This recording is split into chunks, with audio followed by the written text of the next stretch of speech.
everybody, and welcome to another episode of Fun Facts at the Pharmacy. I am your host, Dr. Christopher Grider. As some of you will know, I am a pharmacist. I work for the Mark's Pharmacy chain located here in Northeast Ohio.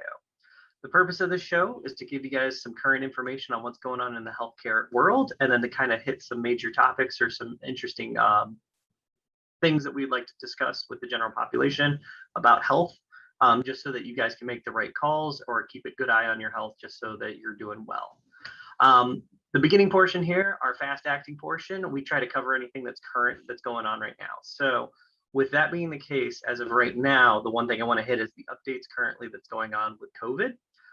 At this time of the recording, the COVID variant of the Omicron strain is the one that is running rampant now. So as you can tell, we are currently going through the Greek alphabet. With that being the case, a lot of people are kind of wondering, like, what do we need to be worried about? What's going on with it? So Omicron is different than the Delta variant because what Omicron does is it spreads more easily than Delta does. Symptom-wise, it's not as severe as what they've found so far. So with that being the case, I always tell people we can't take it lightly. So don't think it's something as simple as a cold or a basic flu.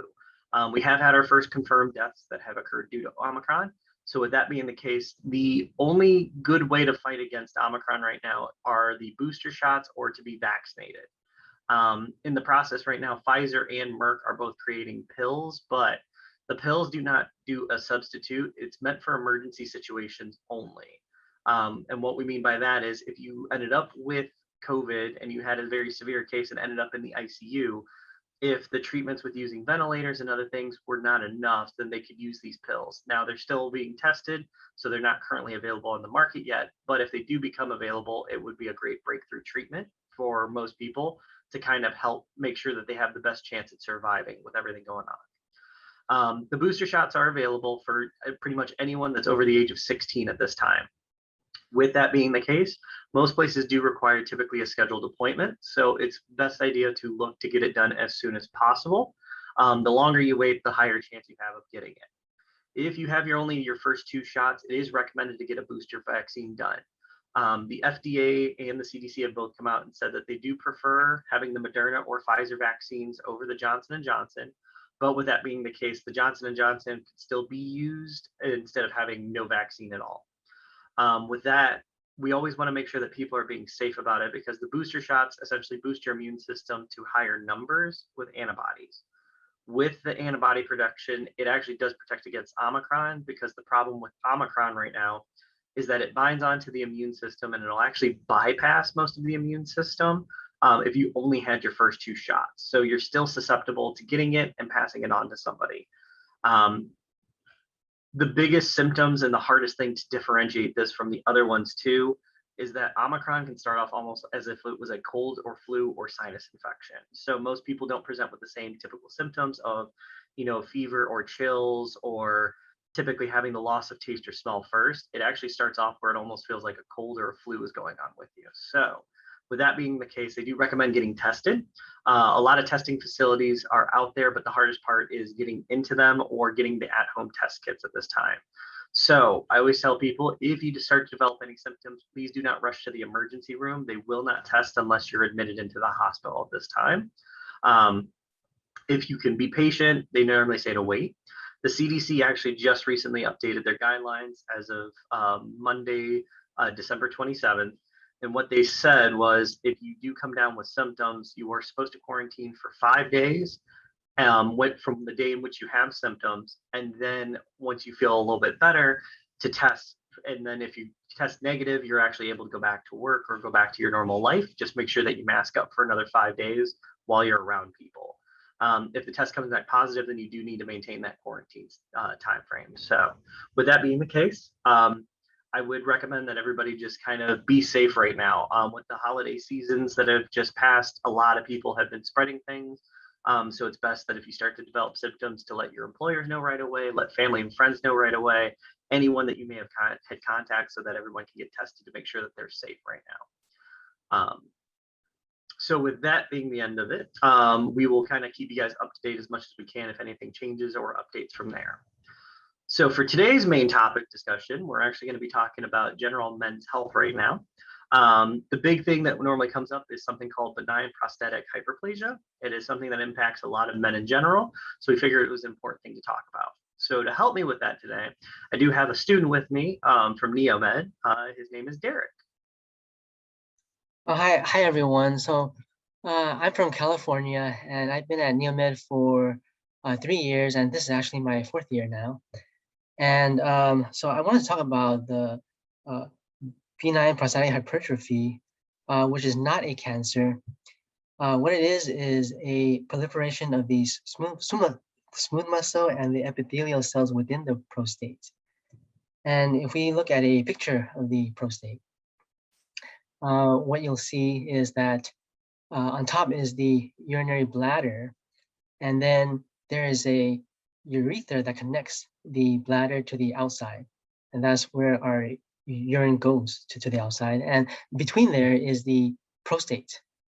And so the urethra goes through the prostate, and if there's an enlargement of the prostate, it will then compress the urethra and cause problems with urination. And so then that's what we have to worry about when we get the BPH. Good. So kind of taking a look at it. So how often do you normally, like, would they say that men develop BPH in general? So basically, there's like two growth spurts with the prostate. One starts at puberty, and then one starts at around age 40 and continues as we age. And so then around age 63 to 65, we start to get symptoms from it. And so that by the time we're age 60 or so, around approximately 60% of men get the uh, uh, BPH, and then at age 80, about 80% of men get the BPH. Okay. So it typically impacts all men at some particular point in their lifetime. So as they get older, they're normally getting hit a little bit more, it sounds like. Right, exactly. So taking a look at it in general, we did say that it normally impacts most men at some particular point. So when we're talking about this, because most people don't really know their anatomy exactly, so what is exactly, like, what is the purpose of the prostate for most men? Like, what is it meant to do? Oh, so the prostate, what it does is that it will produce around 20 to 40% of the ejaculate volume, as well as some antibacterial secretions. And also, it contains three tissue types. They are the epithelial tissue, the stromal tissue, and the capsule. And the epithelial tissue, it contains, what that does is produce the secretions, and it will grow in response to uh, the androgens like testosterone. And the stromal tissue, it has the smooth muscles, which will contain the alpha adrenergic receptors, which cause the contraction of the prostate. And also the alpha adrenergic receptors are located in the capsule of the prostate, which surrounds the prostate with a fibrous tissue, as well as have some smooth muscles. And also in the urinary bladder, there's the internal sphincter, which also contains alpha adrenergic receptors. And so I've mentioned the alpha adrenergic receptors quite a bit because uh, that's where the medications mostly attack. And also, I'm also going to mention the 5-alpha reductase enzyme, which is located in the epithelial cells. And the reason why I mentioned that is because the 5-alpha reductase enzyme will convert the testosterone to something more powerful called DHT, which stands for dihydrotestosterone. And I mentioned that because the DHT will cause further growth of the prostate, which makes the BPH worse. Okay, so kind of taking a look at it, a few of these things, essentially, like, there's different, like, enzymes and different molecules that essentially are accounting for why the prostate would, like, kind of increase and cause like problems for people in the future. Is that what you're kind of saying there? Yeah, exactly. So what'll happen is that when the prostate enlarges and compresses on the urinary urethra, then we start to get symptoms. There are two types of symptoms: the obstructive and the irritative. The obstructive is where we have trouble starting the urination. So we have to basically push harder in order to start the urination. And then because of that, we also get a weak stream where the urine simply, it doesn't come out quite as strong as usual. And also toward the end of the urination, the urine starts to dribble out a little bit, and that's because the bladder is not quite empty. And so it still wants to come out, but it can't quite come out because the opening is smaller now. And then for the irritative symptoms, what that feels like is a urgency or a frequency. And that is because the muscle, the smooth muscle in the bladder that pushes out the urine, it's is it doesn't quite work as well anymore because it's been struggling to push out the urine all this time. And so then, because it doesn't work as well anymore, it gives a feeling that there's still urine in there because simply it's not empty. So we have that feeling, and that's what gives us the urgency. Gotcha. Okay. So kind of making the comparison so that somebody would be able to understand it a bit more. It's kind of like the idea of like a water hose essentially. So if you have a water hose and you put too much pressure on it, it essentially can't empty the way it's supposed to. Right. And so what eventually happens is that there might be pain on urination as Mhm. well as some injury to the kidney, causing us to not be able to produce urine. And there could also be long-term damage to the kidney, causing a chronic kidney problem. And Yeah. in that case, chronically, we'll have uh, like lower urine output. And then also, because the urine is not able to come out, uh, there could be a higher chance of infections. And because of the accumulation of the urine in the kidney, there could also be the formation of kidney stones, and there could be also some bleeding in the urination. Gotcha. So it could essentially cause some issues there in regards to long-term effects of, yeah, causing like kidney damage, or just generally having some issues with like urination or bleeding and things like that going on. Correct? Exactly. And so what we want to do then is to be able to diagnose this problem early on so that we can then take care of it with some non-farm methods or maybe some medications if needed. Okay. So if somebody was presenting, say, with some of these symptoms, so if they're having like trouble with urinating, they're having problems where they're feeling pressure underneath, if they're having issues in regards to, going to the bathroom and like feeling like they're not be able to like completely get everything out, in those particular cases, um, how would somebody find out about this, like to figure out if they truly have BPH or not? So usually when we go in to see our primary care physician, we get our usual lab tests, and that includes blood tests. And so when we get older, usually the physician will order a PSA. And so what that tells us that if the PSA is around 2 to 3 times the normal level, it indicates that our prostate might be getting a little bit larger than usual.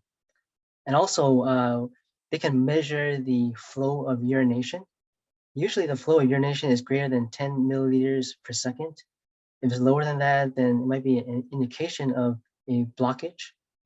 And also, um, what can be tested is what they call the post-void residual, which is how much urine is remaining in the urinary bladder after urination.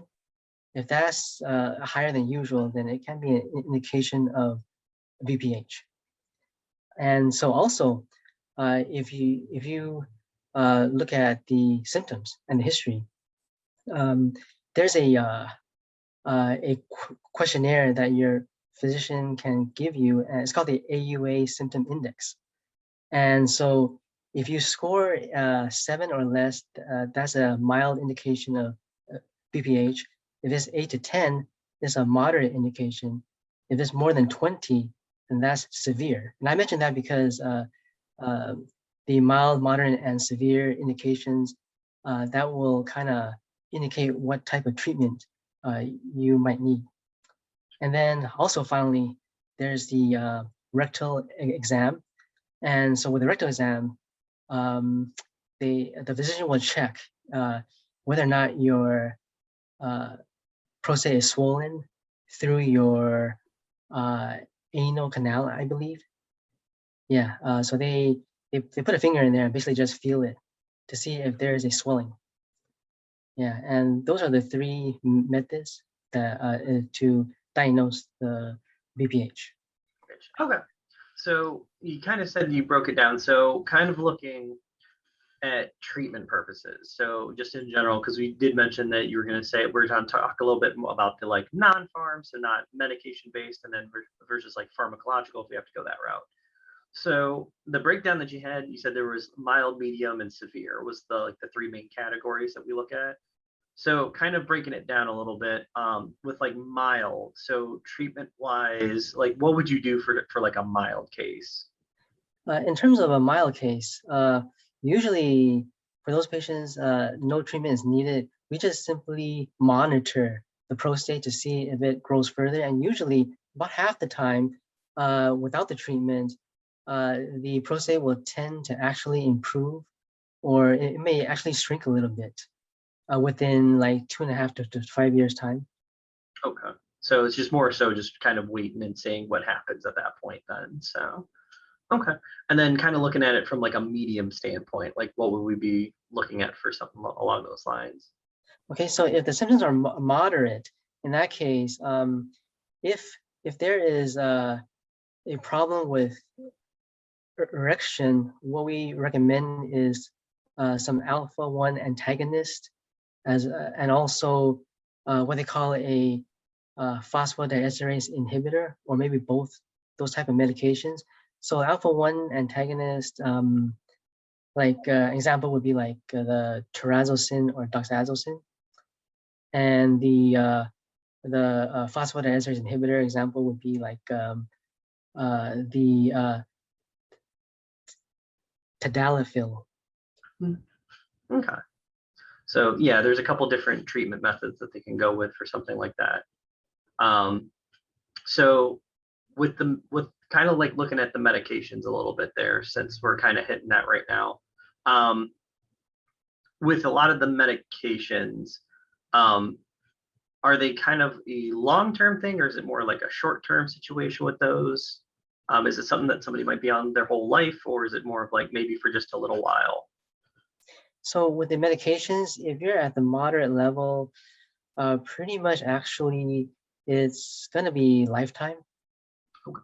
Yeah, because at that level, there may not be a lessening of the symptoms, and if we can keep it at that level, that would be our goal, is to make sure it doesn't get worse. Okay. Yeah. So kind of looking at it then in that particular case, because I know medications typically are a good way to kind of help out with it in the severe cases. So with the extreme on the full end, like what would we be looking at for kind of like treatment purposes for that? Right. So if it does get to the severe level, we'll be looking more at a from like a surgical standpoint. We'll have to actually go in and modify the prostate or the urinary bladder sphincter. And so there's basically 2 procedures. One is the TURP. It's called TURP. And with that procedure, it's called it stands for transurethral resection of the prostate. And we basically go through the opening of the penis, and we go from there to the prostate, where there will be a device to cut part of the prostate out to clear it out. Yeah, and the problem with that, the side effect though, is there's a chance a nerve nearby can be damaged, and that's called the pudendal nerve, which helps to for the uh, uh, erection. So therefore, there might be a problem with that as a side effect. And Okay. there's a 20% chance that with the TURP surgery that it could affect the pudendal nerve. Okay. With the other method where we basically loosen the sphincter at the bladder, that was called the TUIP, transurethral incision of the prostate. And what they do is again go through the penile opening, and when they get up there to the bladder neck, they make about 2 to 3 incisions to widen the sphincter up. Okay. So it helps to kind of relieve some of the pressure and like kind of open it up a bit more with that type of surgical process. Yeah, right. Okay. Yeah. Um, so not that we ever want people to get to that surgical point, kind of taking a look at it. So what are things that people could do at home that maybe don't require any medications that could potentially help out with something like this? Yeah, so the non-pharm treatments would be like restricting fluid near bedtime. So then, therefore, we with the less fluid, we don't have to go as often, and basically there's less pressure on the bladder. So our muscle, or the muscle in the bladder, is preserved, Okay. and then with less caffeine, we have less caffeine in our diet and also alcohol. What that would do is basically reduce the amount of hormones that can stimulate the alpha 1 receptors that I've been talking about. Gotcha. Yeah, and also if we have schedule voiding, if you can just simply go at a certain schedule, then therefore that minimizes also the amount of urine or that's in the bladder, and with that, there's then less pressure on the bladder. Okay. And then if we could also have a diet of lower fat, lower animal fat, and also lower carbohydrates, that gives us a healthier heart, which also gives us a healthier uh, bladder and prostate, so that we Okay. can then avoid the BPH symptoms. Yeah. So we're looking typically at things that'll normally help out with like just general like cardiovascular health because we're reducing a lot of the like increase in pressures that you might experience so that it's not causing as much of an issue um, in a weird sense down onto essentially onto your prostate and down to your urethra area. Exactly, right. And also it's important to keep your have more activities like jogging, swimming, those kind of things also help. Okay. And and then there are some other procedures that can also relieve the symptoms from the enlarged prostate. Okay. Two that I wanted to mention was the water vapor therapy.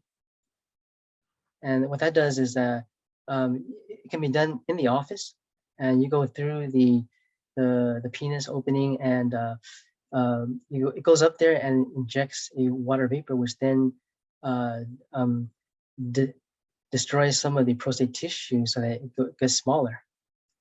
And if it gets smaller, then we have less pressure on the urethra, so we can urinate easier.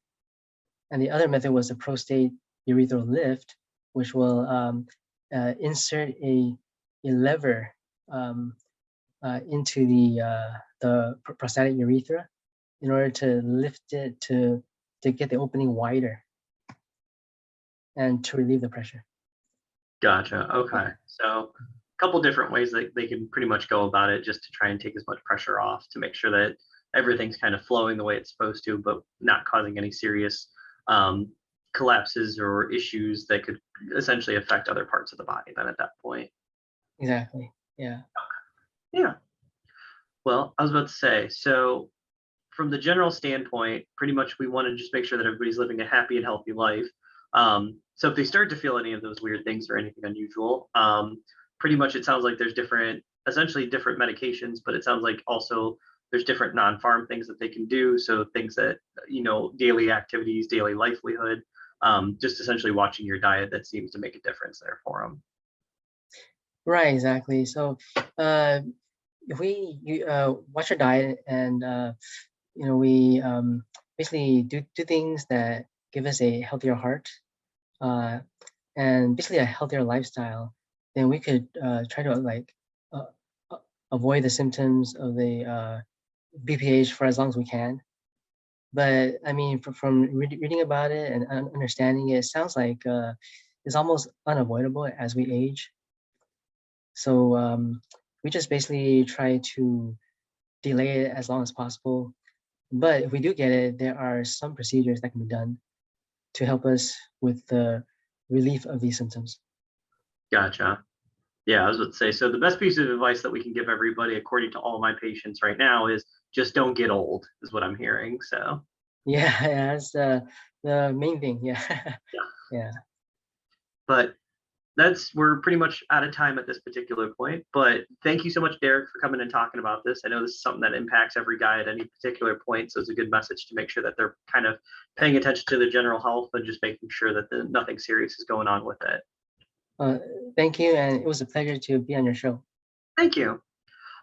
So cutting into it at this particular point, the one message we always like to stress at the very end is if you have any questions, concerns on anything that we've talked about today, always double check with your healthcare providers. So your physicians, your nurses, your pharmacists, we're all here to help you and we're all here to answer your questions.